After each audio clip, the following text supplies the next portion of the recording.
IDTV మన ఉనికి మన వాణి. కరెక్ట్గా అమెరికా ఇజ్రాయెల్ మూకుమ్మడిగా ఇరాన్పై దాడి మొదలుపెట్టి నేటికి నెల రోజులైపోయింది.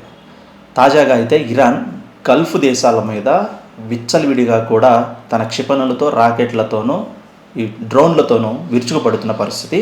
సౌదీ అరేబియా లాంటి కంట్రీల్లో అయితే కనుక దేశ రాజధాని అయిన రియాజ్ మీద ఏచినటువంటి అటాక్స్తో సౌదీ అరేబియా తిరిగి రీకౌంటర్ అటాక్ అంటే వాటిని దాడులను ఎదుర్కొని క్షిపణులను అణిచివేసినట్లు సౌదీ ప్రకటించింది. అయినప్పటికీ కూడా గల్ఫ్ దేశాల్లో ఉన్నటువంటి ఇజ్రాయెల్ అమెరికా ఏదైతే వాళ్ళ బేసెస్ ఉన్నాయో మిలిటరీ బేసెస్ ఉన్నాయో వాటిని టార్గెట్గా చేసుకుంటూ ఇరాన్ అయితే మాత్రం మూకుమ్మడిగా కూడా నాన్ స్టాప్గా గల్ఫ్ దేశాల మీద విరుచుకుపడుతున్న పరిస్థితి. ప్రస్తుతానికైతే ఇరాన్లో కూడా అంతే తీవ్రత స్థాయిలో కూడా చాలా పెద్ద నష్టం జరిగింది. ఎన్నో ప్రజలకు సంబంధించినటువంటి మెడికల్ రిసోర్సెస్ ప్లేసెస్ మాత్రం చాలా దెబ్బతిన్నాయనేది ఐక్యరాజ్య సమితి వెలువడించిన అధ్యయనంలో ఇప్పుడు తెలుస్తోంది. యుద్ధం ఇలాగే కొనసాగితే కనుక ఇంతకన్నా దారుణమైన పరిస్థితులు ఎదుర్కోవాల్సి ఉంటుంది.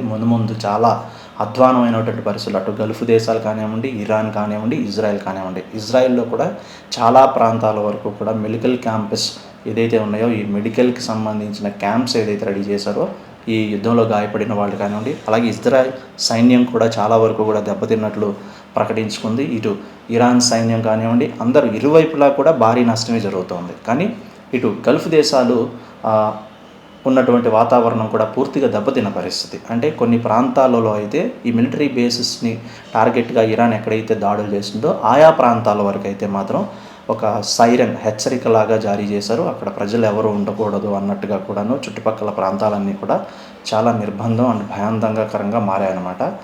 ఐక్యరాజ్య సమితి చెప్పిన దాని ప్రకారం ఇప్పటి వరకు ఈ నెల రోజులు జరిగిన యుద్ధం రిపోర్ట్ అయితే ఒక రకంగా ఇంతకు మించి కనుక ముందుకు వెళ్ళినా, ఇంతకు మించి కొనసాగినా, ఇంతకు మించి భీకర దాడులు జరిగినా సరే పరిణామాలు వేరే రకంగా ఉంటాయి. చాలా దుర్భరమైన పరిణామాలు ఎదుర్కోవాల్సి ఉంటుంది. చాలా తీవ్రమైనటువంటి పరిణామాలు చూడాల్సి ఉంటుంది.